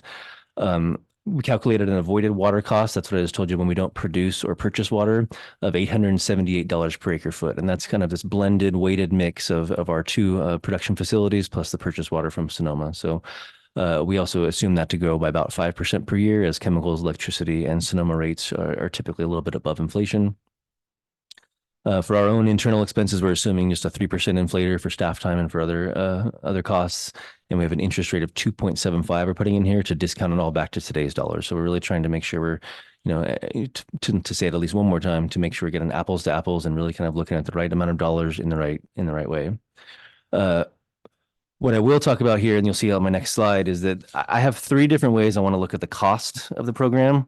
And it'll be 2 slides from now, but I think, you know, one way, which is the water efficiency master plan slide, which was the direct incentive program costs, meaning the marginal activities that are tangible and that can produce quantifiable savings. That's one way to look at it. AMI is a big piece of this, and I'll talk about that in a minute. So if we add AMI costs to the overall kind of net district cost, that's another way of looking at it. And then from my perspective, there's, you know, other activities in the conservation department budget that also would kind of be included in this for a kind of more of a full program cost look. And I'll have all 3 of those in a minute here for you. So I'm going to back up a little bit and we'll talk about yield. So again, as I mentioned, we're going straight from the water efficiency master plan. And so we talk about the numerator and the denominator, right? So dollars is the numerator per acre foot is the denominator. So this is our denominator, our acre foot. And so what was embedded in the water efficiency master plan is, you know, a combination of 15 different activities over the next 40 years that the district is kind of generally expecting to ramp up and or to really kind of enhance in order to drive this savings. And so what this is showing is active savings only, again, starting from a baseline of today. You know, the initiatives that we're going to be running through over the next 20 to 40 years, we'll drive that slowly and steadily, and in some cases a little bit more accelerated, but we'll drive it over time from what is now a baseline under 200 to near 1,700 acre feet per year that we will save more on a permanent basis. And we've highlighted the three here that are kind of the most impactful to this. And so in the near term, there's the large landscape customer initiatives where we're going to be focusing our efforts on really kind of these big irrigation customers. The model assumes an AMI implementation beginning in 2028. And I know we've internally talked about the timing of that, and that can be a little bit more fluid, but sticking to the model, once we implement AMI in 2028, there will be 4 to 5 years of pretty significant savings as that gets implemented and ramped up, and we really start to attack all these leaks and really kind of get more engagement with our customers, and they're starting to pay more attention to their behaviors. And then underneath it all, the one on the bottom is that the turf conversion programs, those are more permanent. They kind of add up slow and steady over time. So both residential and commercial non-functional turf, that's always in there kind of driving this number up. So like I said, there are 12 other programs that are contributing, but these are the three biggest drivers to the overall yield in the sense of water saved by 2045. Quick question on the AMI stuff. So is the cost of AMI put into conservation? Is that if it's being accrued under that? In the $1,800 number, the answer is no. And so that's why I added it for one of the lenses I want to look at to see for the district's overall cost, not the department's cost, but the district's overall cost. So it'll be included in one of the slices. Okay, so cumulative costs, and then these are easy words, but they mean a lot for this particular chart. So cumulative costs, meaning each and every year's cost gets added to itself. Net cost, as I mentioned, it accounts for the savings we get from not purchasing or producing. And then it's discounted, meaning it's all pulled back into today's dollars. So this is the kind of the model that went through the Water Efficiency Master Plan. This is direct program costs only. So only those costs related to staff time and incentive monies that are really driving active savings. So that's really what they focused on for that marginal benefit of all the activities we could kind of turn the dials on going forward. And so that you can see, with everything, it will go up over time because it's cumulative, right? Each year adds to the year before. If you add an AMI, which was your question there, Director Schmidt, we would, what I'm assuming here is we would be financing it, about a $25 million project over 30 years, we would finance it. So it's level funding kind of when it goes in. So no change in the first 4 years. We don't have AMI, obviously. And then once we get AMI, we start to count that, a little bit over $1 million of debt service or financing costs per year as part of the district's costs to kind of generate those savings. And especially because AMI is driving so much savings. So you can see here that those grow over time at a higher rate. Obviously, if you're adding $1 million, 1.3 per year for the next 20 years.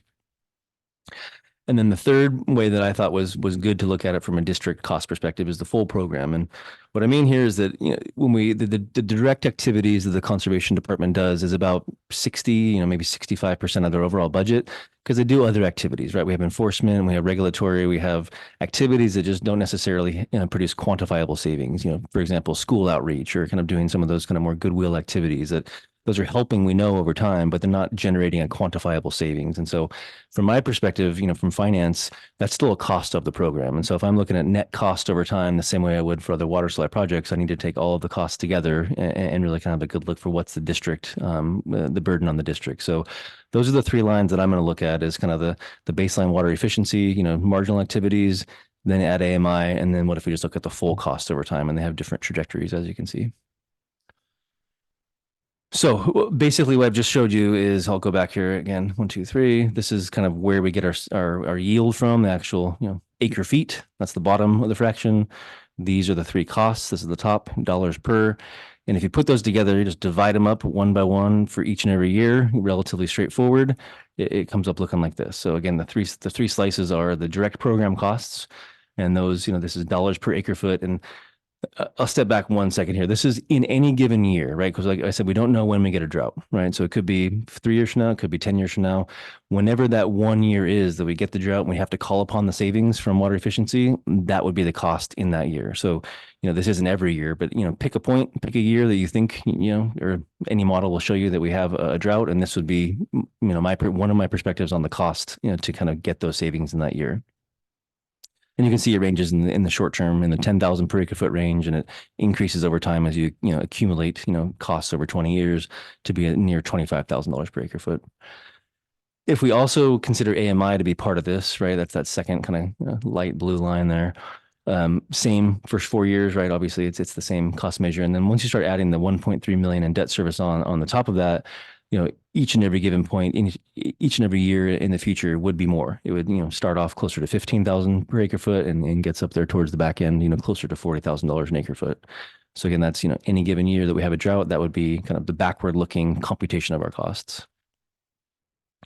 Then if you do the full program costs again, which takes into account non-quantifiable savings activities and other, costs to the district to have our staff and to kind of keep running these programs, higher number as I showed you on the first slide.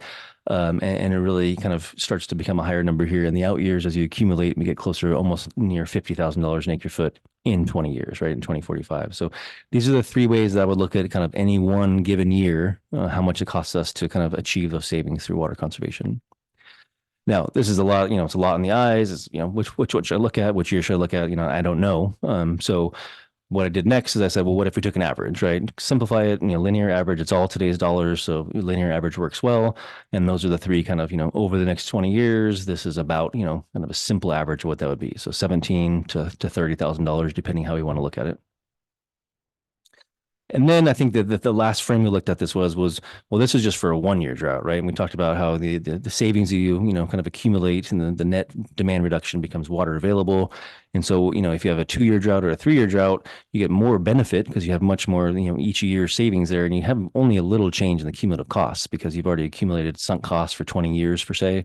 And then all of a sudden you get 2 years benefit instead of one out of it. So again, we don't know if it's 2 years, 3 years, 4 years, but if you just kind of divide that out and you kind of count the savings, in each of those same lines, but then you say, well, if we got 2 years of benefit or 3 years of benefit or 4 years of benefit, numbers, would follow, they come down. So, we go from a range of that first slide of, 17 to 32,000 an acre foot.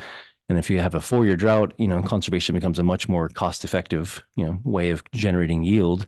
And so then you get numbers back in that kind of 5,000 to 10,000 acre foot range in a 4 year drought on average over 20 years. So again, this is kind of just trying to find the bounds, trying to find the kind of the bookends and trying to find a way that makes it more apples to apples to kind of a traditional capital project. So that really was the kind of the summary. And again, we're still early in the process. We're trying to create that lens. And so I think, as we've all talked about here, we know water efficiency is a critical component to our overall long-term water supply and planning and a rightful place in the overall portfolio. I think when you look at it, just solely on the marginal basis, which is what the Water Efficiency Master Plan did, we get a number, closer to $1,800 an acre foot.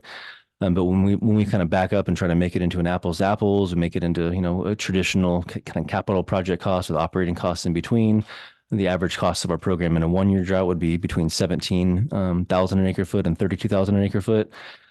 However, as I mentioned that last slide, if we have a more prolonged water shortage, we would definitely realize a higher yield, so better return on our investment there, and it would reduce the overall cost per acre foot accordingly, depending how long of a water shortage event we had. So that's what I have for now. And like I said, like we've been talking about, this is more for kind of an informational point to just be able to kind of take a different look at it and to spur discussion and to help the board kind of start to establish a framework going forward. So I'm happy to take any questions. Great. Any reactions and guidance for the staff?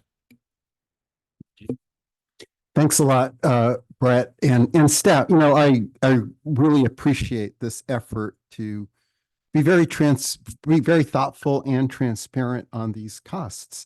So the more we can understand them, I think the better off all of us are. There may be some questions on how these costs were estimated. Personally,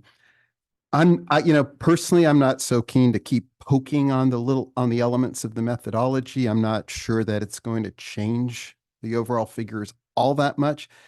I think doing this similar analysis, as has already been mentioned, for the other water supply options will be critical. I'm really curious to see how, and Paul, you've already noted this is part of the process, but how, capital costs are amortized over a period of time so that we get these annual costs, that could be comparable. I'm not sure how you do that. I'm really curious.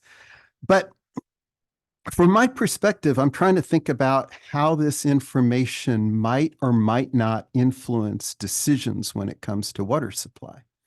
Now, the reality is, I don't see them having much influence at all on how we approach our conservation program, because at the moment, it is the only thing we can do. So it's not a question of whether we do this versus reservoir expansion. Even if we decide to do reservoir expansion, we won't have the benefits of that effort for, I don't know, what, 10, 15 years from now? The drought could be tomorrow. So investing to the full degree possible in these efforts we don't have a choice. It's just what we got to do. So from my perspective, it's great to have a better understanding of the costs. I think it helps demonstrate to everybody that we're being very, very thoughtful. Does it change what we need to do? No, that's the way I see it. Yeah, thank you very much for this different take and different look at this. And it's a lot to digest. And so I do have a few different questions. One of the slides said estimated yield from active water savings. So we're still estimating it more on a conservative side, not to reuse that word, but are they pretty comfortable with that's how much water we'd be getting in savings every year? So I don't know if I would say that's conservative. I think, and I'm not sure if Paul would characterize it differently, but the estimated yield of water savings, that's that chart where it goes up over time with our activities, right? I think that's a model, and I think that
I don't think it's one or the other in this. I do think that they complement each other and can benefit each other, and we'll see some synergies over the course of 10, 15, 20 years for that. But at the same time, though, I think it's a lot of eggs in one basket for some unknowns. But thank you. Good comments from Ranjiv and from Matt already. And so I won't repeat them, but they make, I think, the salient point, which is how will we use this information to guide our water supply reliability endeavors? And I think that's the main point is, we're doing all this because we're trying to increase our water supplies, especially to be able to be resilient in drought. So understanding how we'll use this information, I think, is going to be kind of key. I think that I want to make sure, and by asking that question, I want to make sure what we do, how much time we spend and staff spends on trying to refine these analyses is right sized. I'm not sure.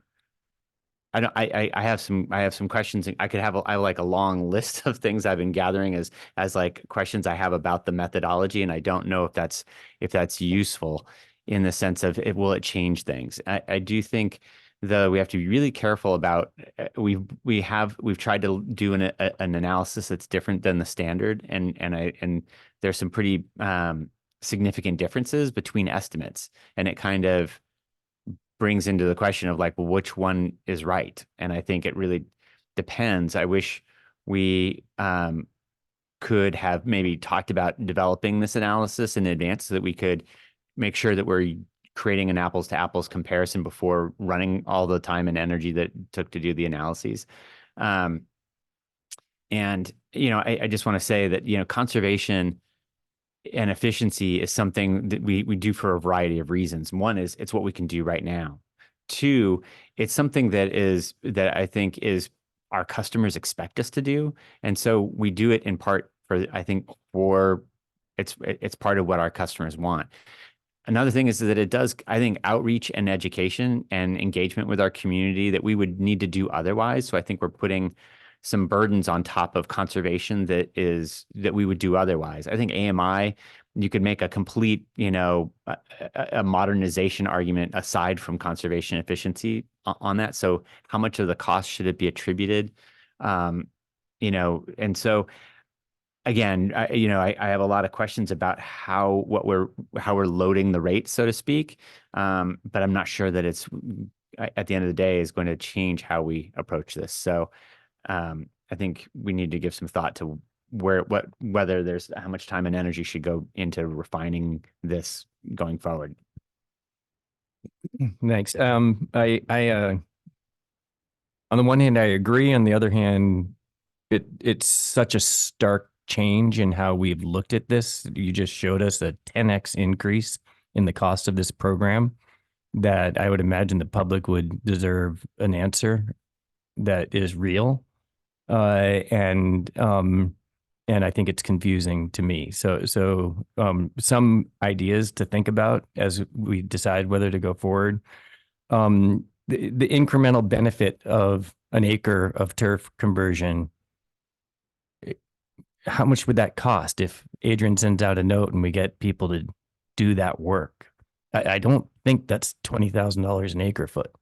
So there's incremental benefits to water efficiency and savings that are well beyond, our fixed costs for running this program. And so I guess that comes to me with a much more detailed understanding of what are you putting as variable costs and what are fixed costs, and how do they relate to our water storage efforts? So are you putting in all of the existing water storage personnel investments that we've made into that dollars per acre foot? Is that apples to apples, or are those fixed? And then just all of the data components that go into your algorithm. What are the costs that are in there? Is all of the AMI implementation and capital expenses in there, or is it only that part that relates to the water efficiency side to it?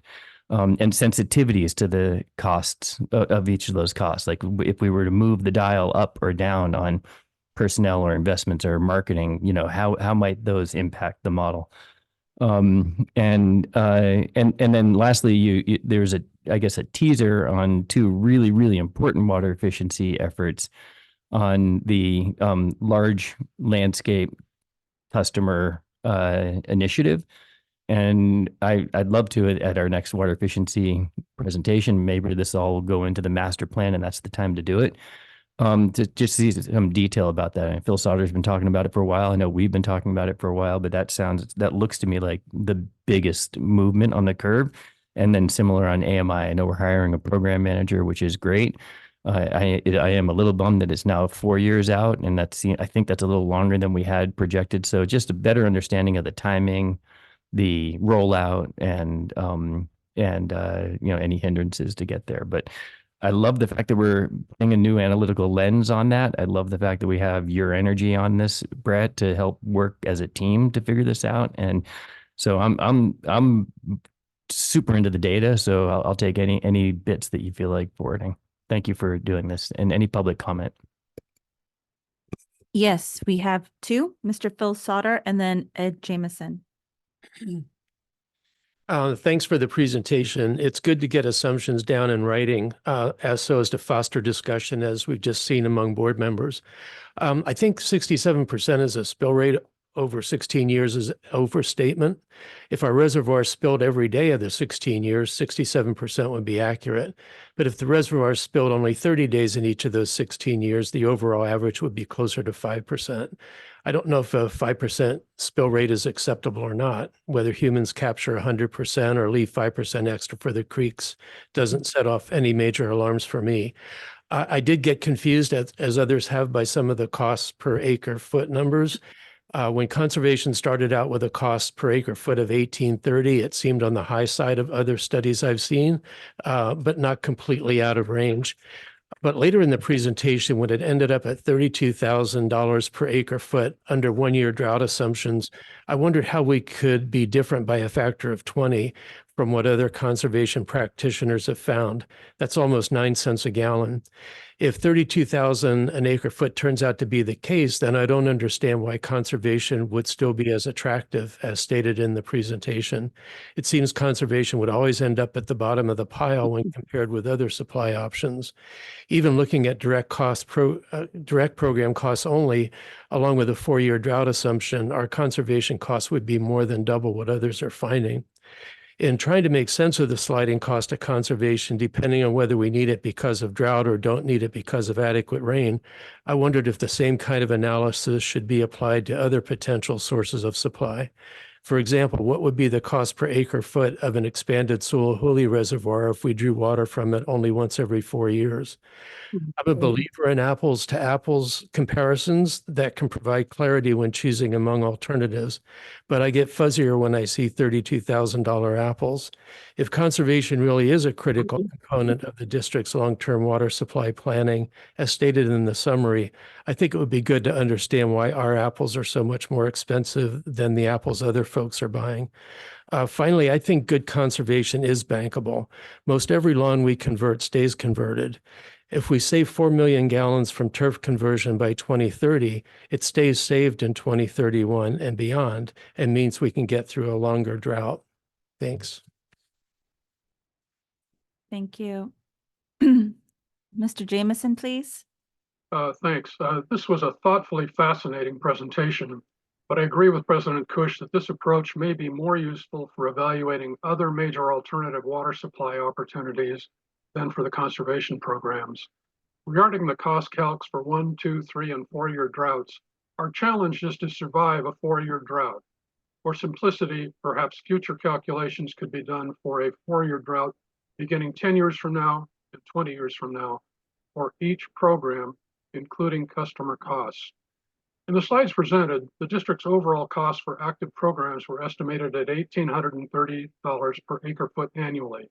Excluding huge assumed water savings from AMI, the average cost for all the other programs is about $3,000 per acre foot.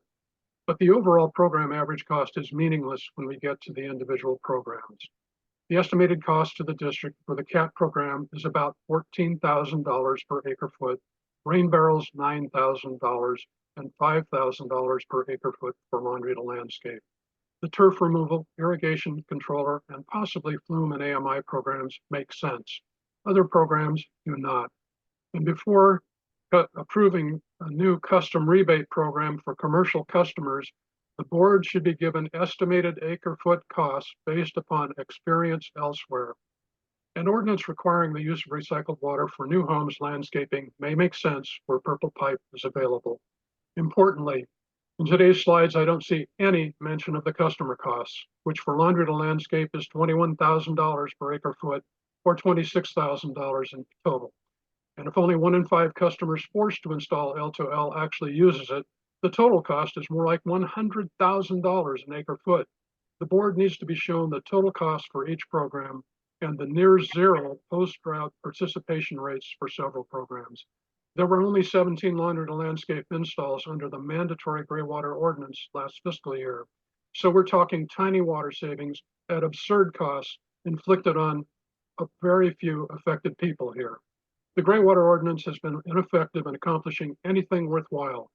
Last year, a lot of staff time was wasted winnowing through 123 required submissions that were likely costly for homeowners to prepare, resulting in only 23 installs, including 6 simple custom systems. The gray water ordinance is absurdly expensive to both the district and to the very few customers affected by it. Its suggested replacement, swapping out rain barrels for a customer option to give up much of their small allowable landscaping of choice, which I believe no one would choose, is like the existing ordinance, fiscally irresponsible. The gray water ordinance needs to be rescinded, not replaced with effectively the same ineffective program. Thank you. Thank you. There are no further speakers. Great. All right, we'll move on to 4F, our review of the Board of Directors Handbook. Thank you, Brett. Thank you, Paul. And Ben and Carrie.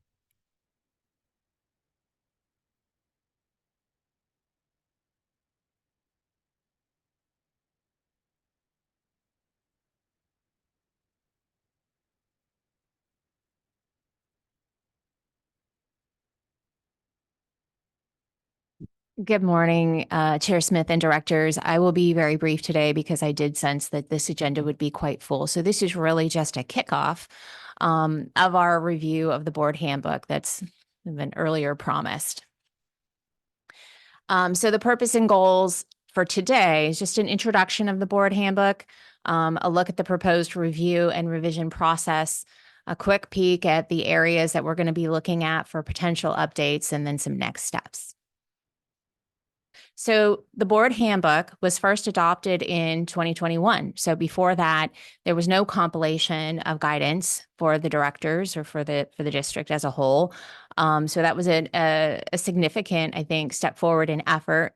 The purpose was to provide, information and specific authorities sort of in one place for the directors to turn to in sort of the governance items that come up for the board.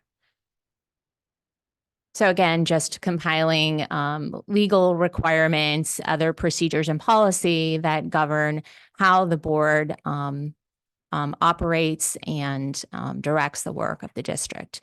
Regular updates are necessary so that we're making sure that the board handbook is continually consistent with new laws and applicable to new policies and things that have changed over the years.